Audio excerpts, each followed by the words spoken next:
It's time to record this podcast. If my hands were down, that would have been better. But that's... Welcome to the show, everybody. Hey, my name is Nick Beveridge. Welcome to the Investor Shed podcast. I'm here with my co-host, Jeremy Kitchen. Top of the morning, especially if you're listening to this live on Facebook, X, or MySpace.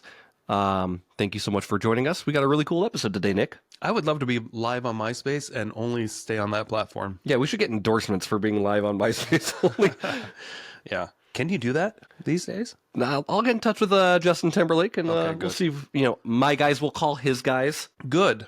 And we'll set up an interview. We'll set up a meeting, okay? That would be one in a million. Business meeting. Speaking of million, so I thought it'd be fun today to talk about the development deal I'm a part of, and this will be the second development deal that I'm working on in Post Falls. And specifically when I mean developing, I'm talking about buying a raw piece of acreage. Undercooked?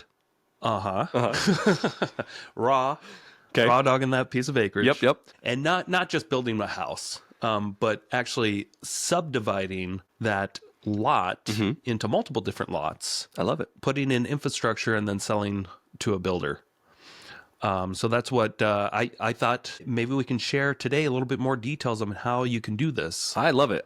Honestly, this is your second big development deal that you've done, correct? Yeah. The first one worked out really well for you.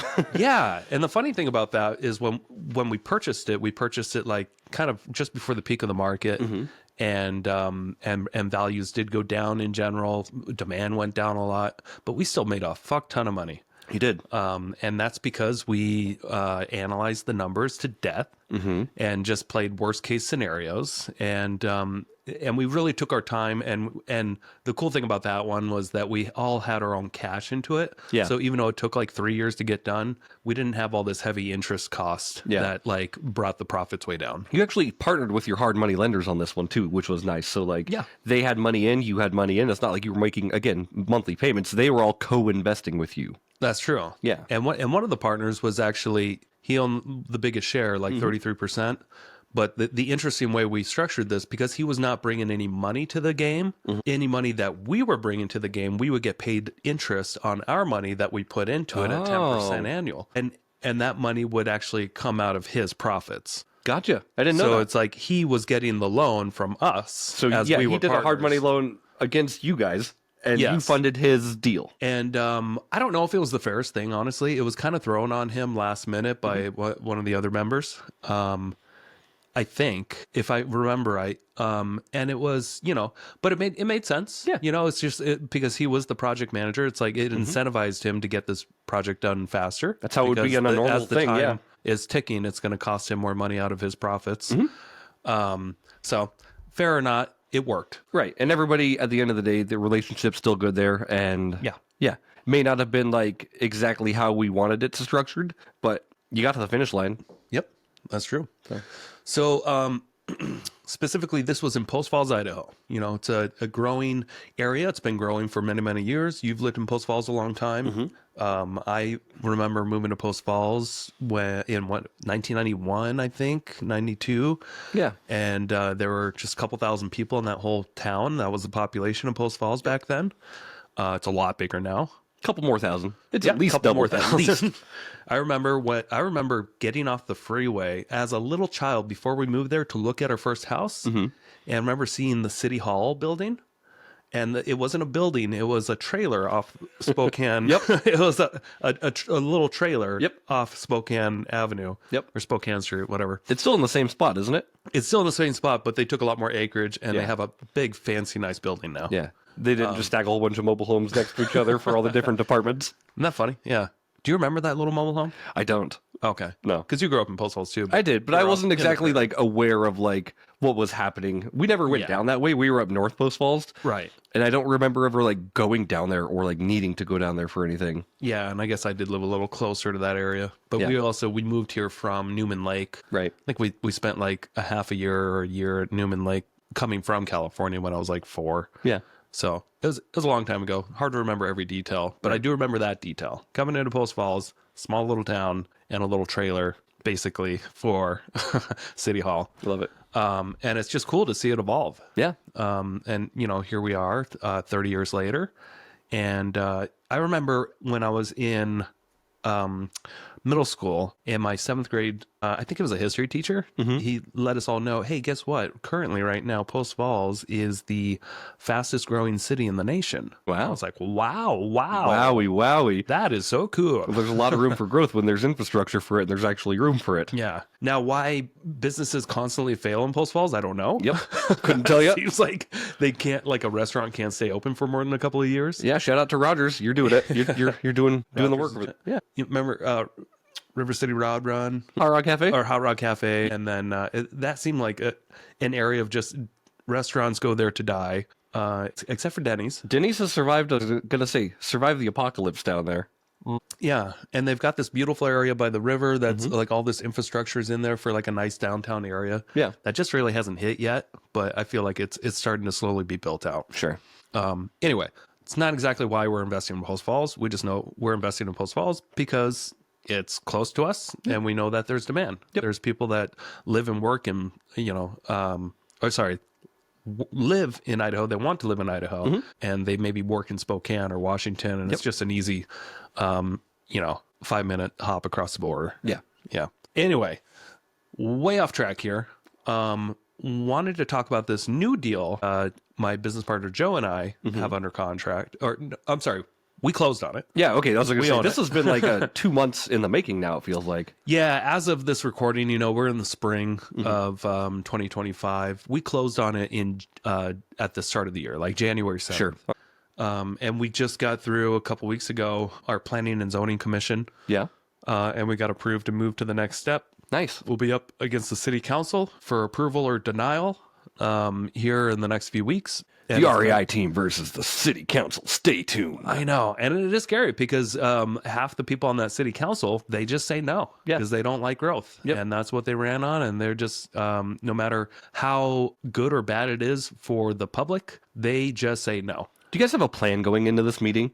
We've had so many plans. I mean, we strategized yesterday. We had an hour phone call strategizing all this stuff. But yeah, go ahead. Can you walk me through kind of your plan on this? I mean, like, this is something I don't know anything about, like having to talk to city council and get approval and get permits and get all these things and have to go through this 30-step process in order to get your land subdivided, I'm assuming, right? In order to sell and it. Annexed in. And annexed in, correct? So currently, the reason why we bought this property is because it's directly across the street from the property that we did a couple years ago. That's right. Yeah. And it borders the city of Post Falls. So it's a county piece of property. And there's a lot of people don't even understand this. Right. When you say, oh, I live in Post Falls, that could mean that you live in the city of Post Falls or you live in Post Falls in Kootenai County. Yep. And that hasn't been annexed into the city yet. Maybe you're on septic. You're not on a city sewer system. Maybe your taxes are a little bit lower. Because you're not paying for any of the city services. You're not going to have the city of Post Falls police come to your door. Right. If something's wrong, you're going to have the Kootenai County Sheriff Department come because that's their jurisdiction. Out of their jurisdiction. You're not going to, trash pickup may not service your house. Maybe you have to run to the dump. Sometimes there's trash service though. But just know that there is a difference. A lot of people, there's an incredible amount of people don't understand this. And it took me a while to figure this out too. I think I was 5 years into being a real estate agent before I realized the difference. Yeah. But I also, I came from Florida in Orlando where just everything was on the city. Right. And it just never really occurred to me until I started working in this area that, oh yeah, there's things that are, county property and city property. And, some of the advantages of being on city property is like being a part of the sewer system, and just all the city lights, and yada yada yada. As actually, there's not a whole lot of advantages. Now that I'm talking about them, I'm like sidewalks, street lights, cool, and a lot more regulation. Yeah, and a lot more HOA. Boom. Yeah, higher property taxes and all that stuff. But it makes it possible for more affordable living. Yep. Because you don't have to just try to survive on acreage and have everything else self-sustaining in a way. On acreage properties, usually you're on your own private water system, right? Either with like a big community system or a private well. This property has a private well. Cool. If your water goes out, it's not the city's problem; it's your problem. Right. Exactly. It's your damn well's fault, or it's the community's problem.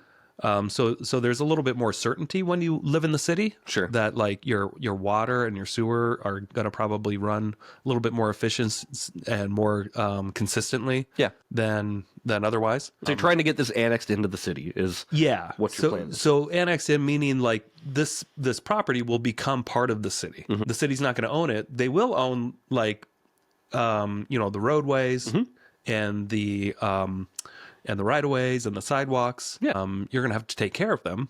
Right. But maybe not the streets. Like, so there's some back and forth. And there are advantages. The city itself wants to grow. The city employees typically are pro-growth because it keeps them employed and keeps them busy. Right. And they know they can handle more. But the city council, those are elected people that may have different opinions. Sure. They're not going off logic or anything. They're just going off emotions, and they could turn down these opportunities because they're the last step. They're the last, So initially, if you have a raw piece of land, and if you guys wanted to try something like this out and see if this is something that you can do one day too, because I'll go back a little bit and tell you the broad overview of our plan here and why we want to do it. We're buying a property for $665,000, and we're going to put approximately $800,000 to $900,000 worth of improvements into it. Okay. So if you do the math, you're closer to 1.5 million. Yeah. And once we do those improvements and turn it into, in our case, trying to turn it into 25 different sellable building lots. Okay. For 25 homes. A builder would actually buy that from us for a little over like $3.4 million. Gotcha. So you get 3x your money really quick, if it goes well. Right? Now there's all these other fees and stuff involved, Right. and like hard money fees and city fees and engineering fees and surveying fees, and there's fees. We know that with everything that we have planned to spend on this property based off some experience and quotes and stuff like that, we'll actually, if everything goes well and we stay on budget and we get it done within 2 years, myself and my partner should net $1,900,000 net total. Yeah. And then we have another partner that we brought on, so we're actually planning on getting a little bit less now, closer to $400,000 each. Yeah, because we have another partner that helped with some of the funding and putting the deal together. Long story, I'm not going to get into, maybe on another podcast. Yeah. How that all came about. It was a very complex deal, hard to get. These kind of properties are hard to get. Yeah. There's a lot of other developers out there that know there's a lot of money to be made doing this kind of stuff. Yeah, and this is one I specifically, you brought to my attention, hoping that I would possibly invest with you. The deal just didn't quite make sense to me at the time. Yeah. There was there was a high upside, but there was also high risk. It is high risk because if the city council says no, there's a chance we're going to lose money. Right. And that was something like what I would have had to do for this deal is I would have had to invest with my HELOC, which is not the ideal situation, especially when it has a question mark date and a question mark ending. Yeah. And a question mark, is this possible? Right. Is this even a thing that can actually happen? Yeah. It is risky. Right. So I want to throw that out there for you guys. If you're planning on, this is what I'm going to do now. Yeah. Just know that you got to be able to take some risk in this because if we cannot get past the city council, if they just decline it based off emotions, even though all the stars are lining up and saying they should annex this property in because it's going to continue what they already have. Right. It's going to help growth of the city, like you said. If they don't take advantage of this opportunity now, a new house will be built here, and they won't have another opportunity for 100 years, probably. There's all kinds of reasons why they should say yes, and also it's part of their future plan. Like if you look at their broad, comprehensive plan for the growth of the city, it's right there. It's like, this is the next step. Right. This property here, and does it meet all the qualifications? Is there enough? Is traffic already figured out? All this stuff we've gone through before we ever purchased the land. We sat down with the city, we sat down with an engineer, we sat down with a surveyor, all those things. Right. And we were able to conclude that almost all of them, very good chance this is going to get annexed in. Okay. But you're still taking a gamble. Right. Specifically since it was on the same road directly across from the development you just did. Yeah. And they approved that, I'm assuming, correct? They did, yes. Yeah. So, I mean, So actually, but we didn't have, when we bought that, it was already approved. Gotcha. Okay. To be annexed. It was already annexed. But you're right. It sounds like the stars are aligning. That's already approved and it's right there. Why wouldn't they approve it? But also, they could say no. They could say no. So that's a risk that we were willing to take. Yeah, and absolutely. we knew that if they said no, worst case scenario, we're going to fix up this house and resell it or keep it as a long-term rental. If we fix it up and resell it, we're probably going to lose $100,000. Sure. Possibly. Might break even. Combined? Total. Yeah. Yeah. So the risk versus reward here, and let's just break that down for a second, right? You could potentially lose $100,000, which you can lose on a normal flip. Yeah. I've seen people lose that amount of money on just a normal flip, or you could net over $1 million. Yes. So it's a negative 10% plus 100%, basically. The odds are in our favor. Yeah. It's not like a 50-50. You know, we've been given like 80% optimistic, probably closer to 95%. Like Right. there's a 95% chance this is going to go through because it fits with their criteria and all that stuff. But there's still that huge element of risk because you're dealing with a group of 5 people. Yep. Where 2 of them are, they're going to say no. You know it. 2 people are going to say no. Does the decision have to be unanimous? No. Okay. Has to be Majority. So the 3 people that typically are okay with this stuff, we want to make sure that they're still going to say potentially yes. Yeah. And there's one guy with red hair that could potentially always make the difference because he's kind of neutral on almost everything. So it's kind of Real quick, I apologize for stopping you here, but like, there's 5 people that make the decisions in Kootenai County for Post Falls. For Post Falls, the city of Post Falls. I mean, there's actually 6, but like on the last couple, I haven't seen this one guy there. Right. So it needs to, in order for you to pass, you need to get majority. So you need to get 3 people. Yeah. Man, what a fucking... We need to get 3 or more. How wild. Yeah. So there is this chance. We know that likely 2 of them will say no, just because that's what they do. Statistically, that's what they say. Yeah. Okay. There has been in the past where they've approved subdivisions when it benefited them. Like I remember being told that the Westman, I believe is the guy's name. Hey, quick commercial break here. Thank you so much for listening to this podcast. I really do appreciate it. If you want to give back, let me help you buy a house, or I can help you sell a house. It's the only way I make money when I'm not investing in real estate.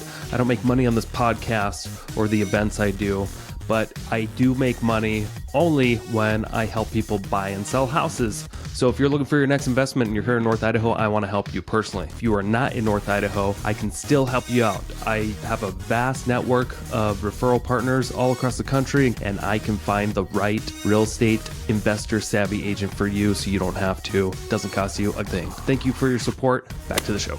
You had a conflict of interest and said yes to a potential subdivision recently because one of his best friends was going to try to buy one of the lots. Gotcha. Or something like that. So, I mean, they're elected officials. Right. And, They can be swayed. They can be swayed if it benefits them Right. directly. Interesting. Yeah. Sometimes, that's just the way this world works. Right. Nothing's fair in this. That's what I've learned in business. Nothing is ever fair. Right. You just got to, anticipate the worst case scenario and try to build safeguards based off that base. Yeah. If that makes sense. Yeah, absolutely. So anyway, yeah, the plan is so the first thing we did, we got this property under contract and brought it to the city to get their opinion of it. At the same time, also brought it to 3 different engineers. Total of 3. At first, it was just 1. Is this all during your due diligence period? Yep, right? during Okay. due diligence. Yeah. Wanted to get their opinions and kind of get an idea how many lots we can get out of this. How big is it? It's 4.5 acres. 4.5 acres. Okay. Yep. So if you guys are out there just kind of basically playing with numbers, if you have like a 4.5 acre, 5 acre lot, and if you get R2, which can be in Post Falls, and a lot of cities follow the same like R codes. Yeah. R2 is a medium residential zoning, and we would specifically want detached dwellings that would have a minimum of 4,000 square foot lots. Okay. If you go for R1, I think it's a minimum of like 6,500 lots, and that's like normal houses, normal kind of lot sizes. What do you mean by detached dwellings? When I say detached, I mean like a single family home that isn't attached to another. So it's not like a townhome where it's like Exactly. Okay, a townhome gotcha. or a condo or something like that. I wasn't sure if you meant like house and then like detached garage, or house and then like ADU or something. That's a good question. Yeah. Okay. Yeah, very good question. When people in the real estate industry speak detached in general, what they mean is like a house that's not physically connected to another house. Right. So there's no HOA for the entire unit or anything like that, because that's what happens in those kind of condos, townhomes, right? Yeah, and you're going to have HOAs with Right, these little developments anyway. But specifically, what I mean is just like these are going to be, but they're in R2. You could also do twin homes, which would be attached. Gotcha. Twin lots, like in the subdivision across the street that was also R2. It was zoned for twin homes, or allowed for twin homes. Sure. And those were like duplex. They look like duplexes, but they were individually owned. If you took an imaginary line and put it right in the middle of the duplex, that's the property line. Right. Now you share the same roof. You have a common wall that you share. Yep. Everything else is separate. You still have your own yard. You still have your own backyard. How does it work? You still have your own and I garage. feel like I know the answer here, but like, how does it work when there's a duplex and you each own one side of it, hypothetically, right? And there's that imaginary line down the middle. Yeah. Say the roof goes out. Who pays for that? Now, specifically, when you said a duplex, Right. the owner pays for that. Right. Now, that's different if it's a twin home. Twin home. Yes. Yes. Typically it's going to be somewhere in your HOAs telling you exactly what's going to happen. Every little situation is different. Sure. But yeah, it would be weird to see half the roof Yep. new and half the roof old. Yeah. But that could be possible. Very well. Okay. So it depends on what's in the HOA agreement and who's responsible for that. A lot of townhome, like when I used to sell townhomes, which were much more common in like Florida. Yeah. They're common all over the country, but like in North Idaho, we don't have a lot of townhomes. Right. What I'm used to seeing is people pay a monthly fee to an association, and that association takes care of all the exterior maintenance of the home. That's what I see. Of all the homes, and they're paying for that. So like if a row of townhouses, 20, 30 years from now, all of a sudden needs a new roof, the HOA is paying for that roof because they would get money every month from the owners Gotcha. to maintain that exterior. Just like an insurance premium almost. Yeah. Or, okay. Now it's probably a lot more complex. You just need to look into your individual HOAs when it's just you have one other neighbor that you share a wall with. That makes sense. But there should be an HOA still. Yeah. A recorded HOA that tells exactly what's going to happen, so you don't have to guess. Yep. Well, let's continue with your development. Sorry, I kind of sidetracked. No, I that's just okay. It curious was a about great the question. So That was a great question. yeah, so you got 4.6 acres, and you're trying to build these lots. How many lots are you trying to get?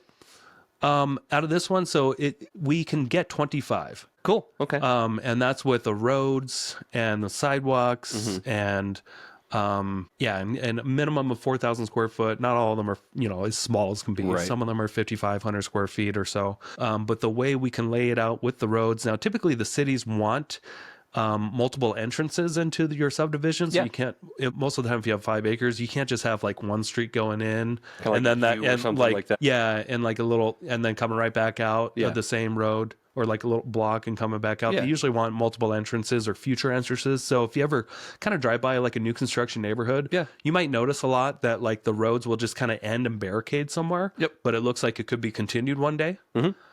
So expect that. Yeah, Expect to of see that. The city always wants like, hey, if these other neighbors someday annex into the city, we want access already planned. Right. Yeah. Which makes sense. So that can eat into a little. So if you're initially doing your due diligence and you're like mapping things out and placing lots somewhere, you might think you have more lots than you actually do. Yeah. So take that into consideration. Also, make sure you know how big your streets have to be, and know how big your sidewalks have to be, and the swells. Sure. And all these things come. A lot of things to think about. Yeah. Yeah. And then if you are off of a main busy road, how much of that road is going to be expanded into your property for a big common area swell and, potential walls and signage and that kind of stuff. Yeah. So there's a lot to think about, a lot to consider. You always want to guess on the lower end of how many lots you can potentially get out of your property, or just deal with an engineer who's done it before. That's the easiest thing you can do. Yeah. And that's what you guys did, I'm assuming, right? Yeah. Yeah. So, we checked with 3 or 4 different engineers and finally settled on one that does a shit ton of business in the Northwest. Yeah. Not just Idaho, but they also do a lot in Spokane. Okay. And they just happen to be doing the one right next to us that also is going to be in front of city council soon. Oh, cool. Okay. So we picked a property that should be a no-brainer for the city. Sure. And not just an oddball. Right. Island somewhere in the middle of the county. Right. Because remember, you got to bring continue the sewer system and the roads. Yeah. And that's the big thing. If you have a piece of county land that has no city immediately in its vicinity, good luck annexing something like that. Right. Why would they bring resources out if... Well, and the city doesn't do it, you do it. Yeah, for sure. Okay. So you just got to make sure that doing plenty of big due diligence on this. That's what it requires, is tons of due diligence, tons of planning, tons of talking to people. Yeah. But the cool thing is you're not going out there and fixing drywall. Yeah, that's true. Which is different, from improving real estate, what most people do. Yeah. You're getting to the dirt to a point where it can be built upon, correct? And fully just the infrastructure all set, and then you're handing off to a builder and saying, good luck. Yeah. You bought this thing. You do what you want with it now. It's not my problem anymore. Yeah. So funny thing about this property, when we initially got it under contract, we got it under contract for a no-brainer price that would allow us to, if declined for the city, we would still make money flipping the house. Gotcha. But there were 14 liens on this property. Oh, that's right. And we ended up having to pay over $240,000 more. Wow. Okay. So we were initially buying it for like low 400s, 415, 420, something like that. Ended up paying $665. Wow. So to be able to stomach, paying, where else in a real estate deal do you have something under contract and you're safe if you have to flip the house, but then you go ahead and pay close to retail, right, and close on it without knowing. You didn't know that there were these liens? No. Okay. We knew. Yeah. We knew there was a lot going on. The property was getting foreclosed on. Right. By multiple lien holders. Yeah, there's 14 liens on it. Yeah, there was the main lien holder, Wells Fargo, and then another lien holder who, a big second. So yeah, that was a lot to work through. So you didn't negotiate with the seller, like, hey, you've got a lot of back liens on this property. You just went ahead and made the purchase? So, of course. Okay. Yeah, there was a lot of sit downs. Yeah.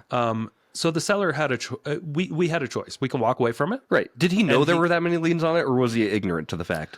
Oh, I'm sure he kind of had an idea. Did he play to you that he just oh, I didn't know there was 14 liens. I wasn't working with him directly. Gotcha. Okay, sorry. So I bought it from a wholesaler. Okay. But I did sit down with him a couple of times after the fact, after it was under contract. Right. And explained, so initially we got him to agree. We got the foreclosures postponed, and we were just going to be under contract for a while.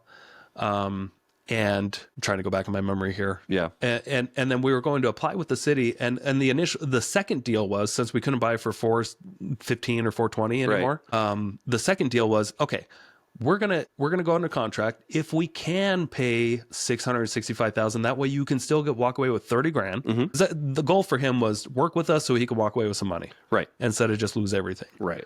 We can't buy it for what you want and walk away with $30,000 right now without knowing that there's a chance we can lose money. Right. Made that very clear. But how about we extend the closing? We're going to risk $3,000 and we're going to apply with the city of Post Falls for an annexation. Sure.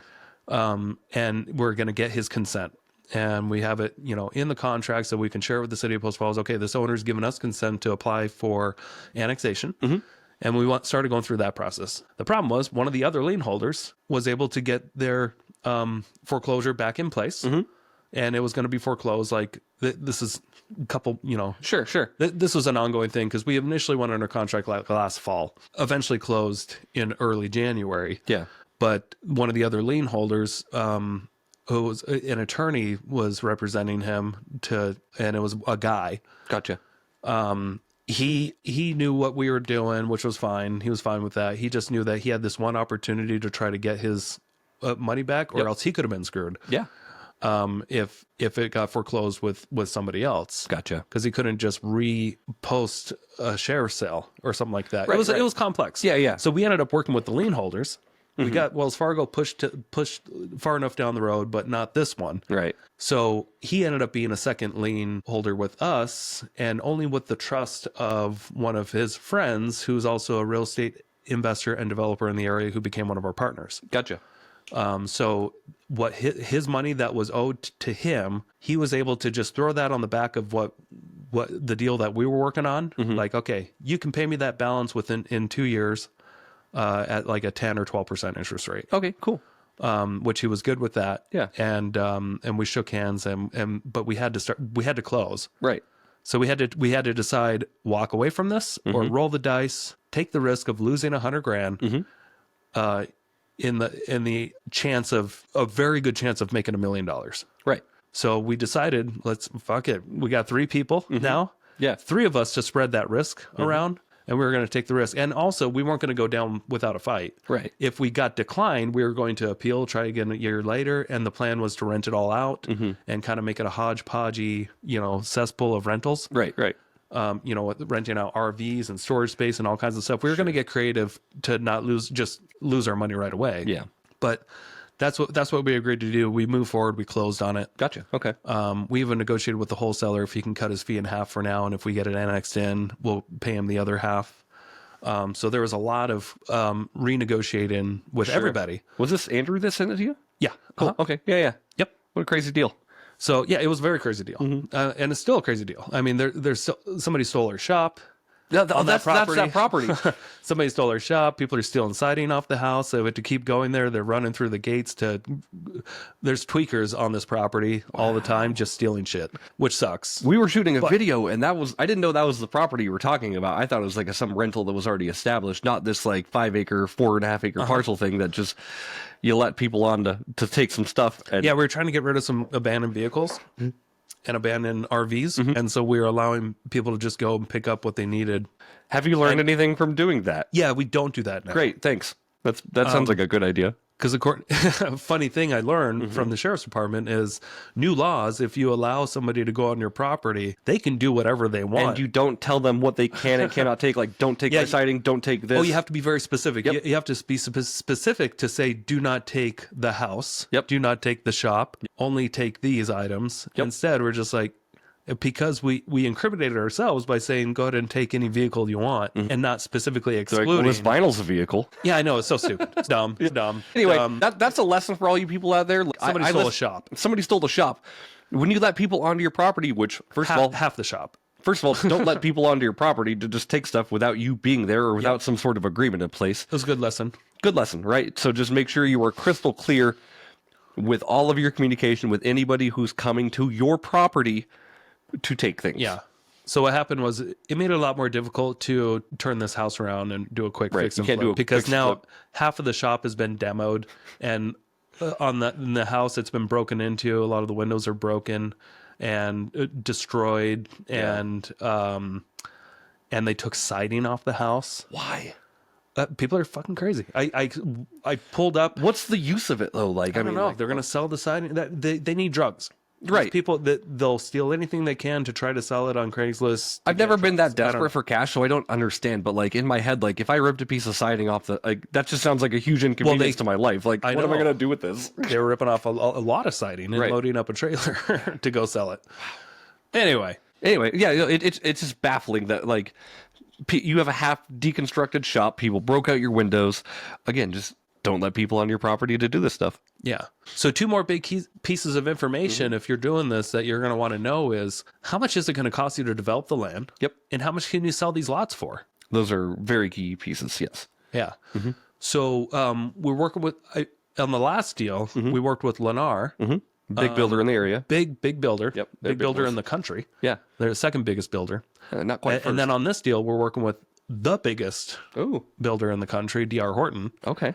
They're hungry. They want their Idaho meals. Give me some land. Give me some land. We want to build. They want 35% market share of building in this area, and they don't really have much. They don't have solid relationships built with really anybody. They have a big appetite. They're willing to pay a little bit more for land than most people. Yeah.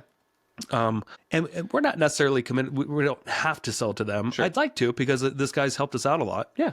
With like elevation plans that we can use for the city council and stuff to like show the houses that will go there. And that's stuff. awesome. Yeah. That's like, super... look, it's not just going to be twin homes, or like we're planning on building detached homes, right? Entry level price points. Yeah. And it's DR Horton. They're going to be entry level price points. Right. So they're, that's the plan. Okay. And they told us how much they'll pay. Now maybe they'll pay a little bit more. But for now, for these 4,000 square foot lots, I think they're paying around 130 a lot. That's a beacon. That's a beacon for you, right? And that's stuff that you're doing while you're doing your due diligence. So like, okay, they are going to pay this. We can get this many lots, and that's how you come to your profit margin, right? And not only that, they were willing to send a letter of intent, spelling out, based off this subdivision, we can pay about this much. And of course, they want that under contract early. We're not going to do that. Right. We don't want to commit to them yet because what if the market changes? If the market changes in the next couple of years, they can back out, but we can't. Yeah. If the market changes for the better, if all of a sudden prices go way up, but we're stuck. You don't have any negotiating power. Yeah, if we've already agreed to sell at 130, and maybe our cost jumps up like in a few years ago. Smart not fully committing to them yet, but I understand the It's tempting. You're like, right. Oh, cool. We can go under contract right now. Right. Not going to do it. Right. There's plenty of buyers out there, Right? But at least we have a couple of ideas to know how much these lots are worth versus the larger lots. Sure, the larger lots are probably worth closer to 160, and we'll make a little bit more selling the smaller lots because we'll get more. Yeah, more as in like 400 grand more total net profit. Do you think the tweakers out there are they like just around that area, or are they? Oh, I think they drive there. Yeah, well, I know they drive there. It's like the fact that they have a trailer and they have all this stuff, like, yeah, I don't know. Like, I think they couch surf other properties similar to this. I don't know. Yeah, I just don't know. It's like a whole different racket that maybe we're in the wrong business. I know. So anyway, that's that. And then how much does it cost to develop? It's a good idea to talk to many, and many can be one or two. Right. But it's a good idea to get an idea of roughly how much does it cost per lot to develop as an average, and that would include the streets, the sidewalks, the gutters, the swells. Is that all stuff that you guys are paying for, or you're passing off to the builders? No, this is stuff that we would be paying for. Yeah. Bringing in the sewer system, expanding the road, expanding the sewer system to every single lot, bringing power to every single lot. So you're just basically selling them build-ready lots, correct? Okay, gotcha. Bringing internet to every single lot, bringing water to every single lot. Yeah. Dealing with all these different vendors and contractors and companies to get their approval to put their infrastructure in at our cost, at our expense, basically. Some people will do it like Avista. They'll want a big bond, but they'll do it for free. Sure. Because they're going to make money on it. Oh, yeah. Some of these cable companies, they will do it for free because they're going to make money on it. Right. The water, they won't do it for free. I mean, they'll tell you what they need. You'll have to order water boxes. Sometimes you'll screw up and order the wrong size, and it might cost you $36,000. Is that what happened in your last deal? Yeah. Okay. Yeah, and it's funny too. Also, keep in mind that when you're doing this big stuff, you're always on the hook for everything. Yeah. Even if other people make mistakes, like our engineers that we pay to engineer us plans and tell us what to order and tell us what to do could be wrong. And if they're wrong, it's our cost. Yeah. So like these water meter boxes on this other subdivision, that A Solutions in Post Falls told us to order these sizes. They were the incorrect sizes. Gotcha. And it was a $36,000 mistake. And they said, they didn't even say sorry. Guess we know for next time. We get to pay for it. They're not paying for it. Right. They don't give a shit. Nobody gives a shit about your money in real estate investing. So y'all know. Yeah. And it's very, very hard to hold people accountable. Yeah. So just know when mistakes are made, it's typically you paying for it. You can try to get other people to pay for it. What did you do with the old water boxes? Well, I don't know. Okay. I think there was a credit or something, but it was, a whole subdivision of water boxes that had to be changed out. Right. It wasn't free. No. Wild. I think there was a credit or something, but I think it ended up costing us $36,000. Gotcha. On the last subdivision. Right. So there's things like that could happen and that you need to budget for mistakes. You need to, but we're doing 25 lots and we got a budget somewhere between $30,000 to $35,000 per lot is the average. So basically you just take 25. Oh, I don't have my calculator here because we're recording with it. But I think it's going to cost us around $850,000 if you take, and we'll guess on the high side instead of the low side, which is probably going to be lower because they're smaller lots. What number am I inputting into the math? So do $35,000. $35,000 and multiply that by 25. 25. Which is how many lots? 875. Yeah. So we need to budget for the construction of these lots, $875,000. Almost $1 million. Yep. And then we also need to budget our surveying costs, which is approximately 15,000, and then we also need to budget the city fees, which are going to be about 25,000 as well, and we need to budget the engineering fees, which are roughly 40 to 50K, depending on how extensive the work becomes. And then you need to budget your hard money costs if you have other investors. So, I mean, we had hundreds of thousands of dollars in other costs other than the development. Right. And the acquisition itself. Right. So you need to keep these other costs in mind and talk to other developers about what to anticipate, and maybe see if you can take a sneak peek, if you're ever doing this, at maybe one of their P&Ls on their development to get an idea of what some of these similar costs are across the board. Right. Because they're all using, the same types in general. If it's the same type of zoning, they're in the same type of lot build outs. They're roughly, using the same kind of equipment and same kind of labor costs and all that stuff. Everything's a little bit different, but it's best just to try to get every single line item and then add money to that to budget what you might need. And then know that you may not need this other $900,000 for a year. So maybe don't get a loan for the full amount right up front, and just get a loan for, like for instance, what we did was we got a loan for the acquisition, and then we got another $100,000 from one of our partners to put in a bank as we need it, instead of getting a whole loan for another $900,000, right, and then paying $9,000 a month payments on something we don't need for another year, right. Because you can easily waste $100,000 that way. Yeah. Just in interest. Sure. Does that make sense? Yeah, absolutely. And just doing like real quick math again, you acquired this property for, was it 685? 665.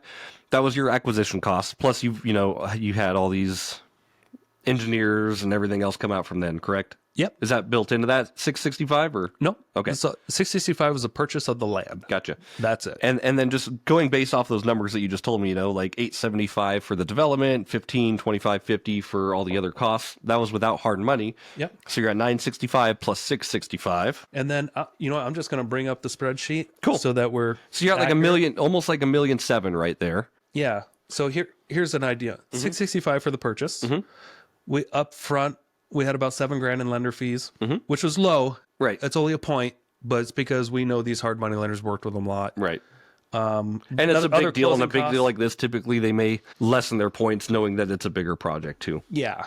Other closing costs, $3,500. The development costs that we have budgeted right now, I don't know why does that say 525? 35K a lot times 25? That should be 875. Oh, this is R1. I'm sorry. I'm looking at it. If we ended up with R1 bigger lots, I'm sorry. I'm looking at the wrong spreadsheet. Let's go to what we're going for, which is R2, which is 25 lots. The purchase price ended up being, after closing costs, $676,118. Sure. We had approximately $4,000 in lender fees and $3,500 in cost. The development cost $30,000 per lot plus $50,000. 35? Yeah, I don't know why we had $30,000 there. I think he told us stay on the lower end because they're smaller lots. Sure. Okay.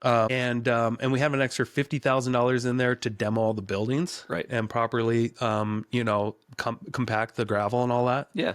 And then there's another $30,000 of engineering and survey cost. We have approximately $150,000 for the mortgage payments for the first year with our main hard money lender, and then built into that $150,000 is 24 months of that second lien interest. Gotcha. Okay. So that's just an average, $150,000 for those two.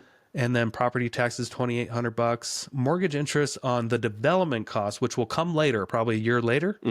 Of $88,000 for that 12 months. That's if it goes a full 24 months. Gotcha. Utilities at $3,000. City fees approximately $1,000 per lot, $25,000. So Green Acres, a Vista cost, $5,000 in permits there. And then if we sell it for $125,000 a lot, so guessing a little bit lower. So we're just guessing, hey, what if they actually can't pay $130,000? Yeah. And they can only pay $125,000. So that's $3,125,000 for the selling price when we go to resell. Commissions, paying us commissions, and any other agents that might be working with us, but there's not. But we have a separate business, a real estate agent team that would make $187,000 fee. Yeah. So that's a separate fee. It does go to us, but we would be paying an agent if we weren't licensed. So might as well have it in there. Right.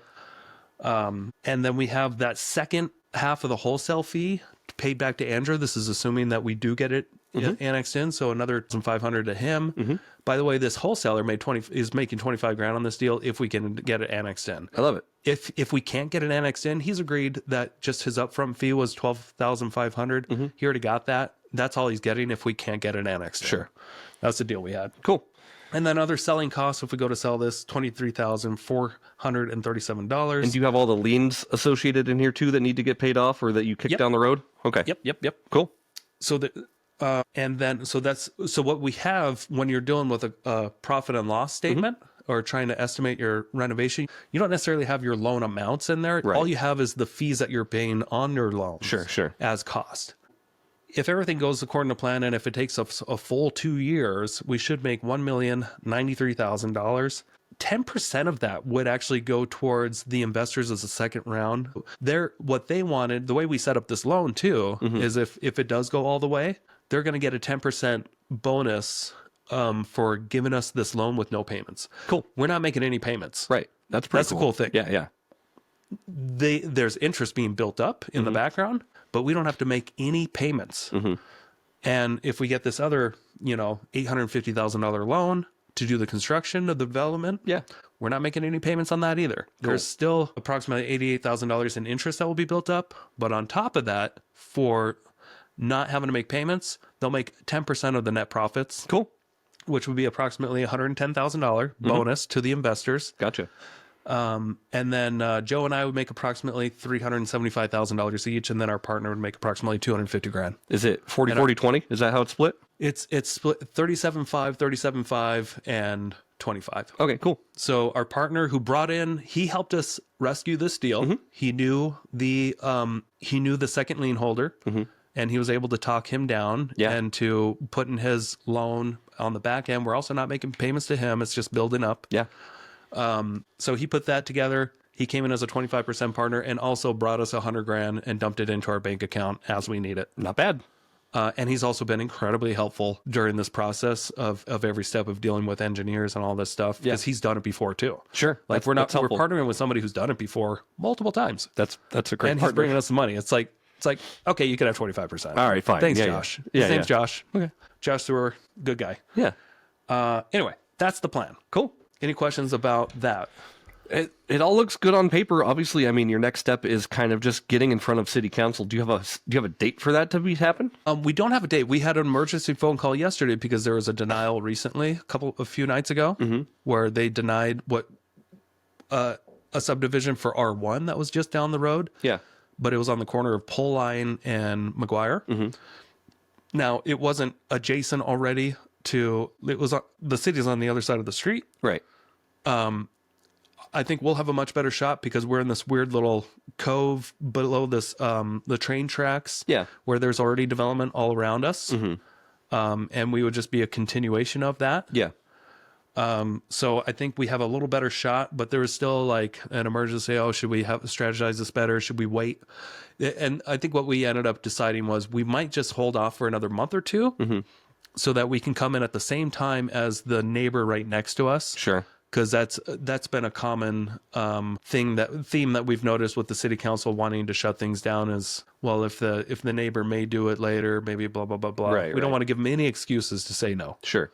That could either work for or against you. I'm not part of city council, so I don't know how that works. Yeah, they might say, "Oh, we can turn down a bunch right here." Yeah. We can batch turn them down because like maybe they fuck up and it puts a bad taste in their mouth, and now like since they have that bad taste in their mouth, like they're just gonna take it down the track. But who knows how that could play out? The experts that do this for a living are telling us that this is a safer way to go. Sure. So kind of fly under the radar type of thing.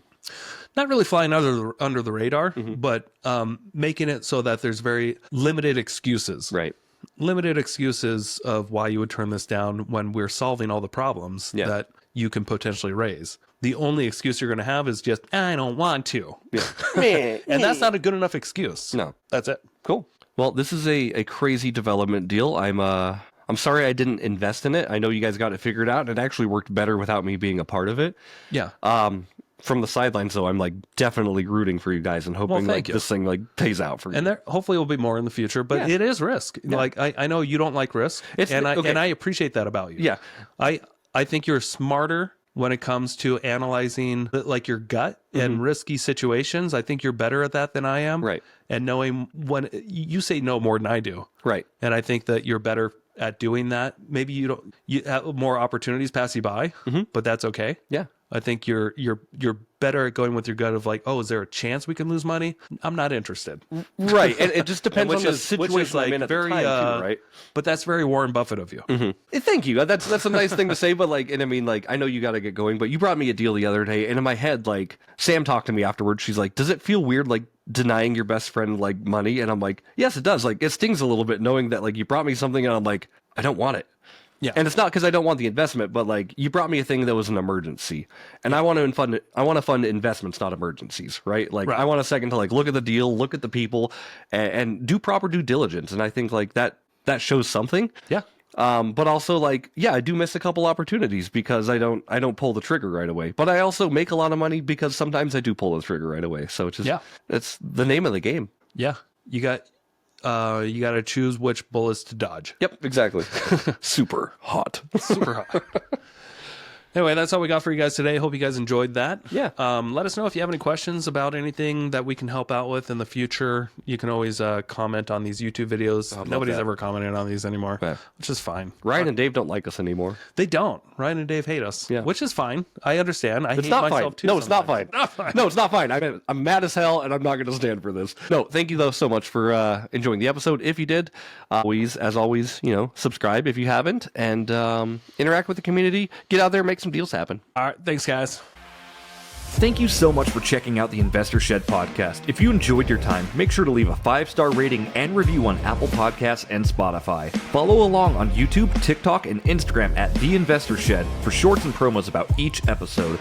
Do you want to be a guest or know someone who has great real estate investing advice and stories? Reach out to us at theinvestorshed@gmail.com.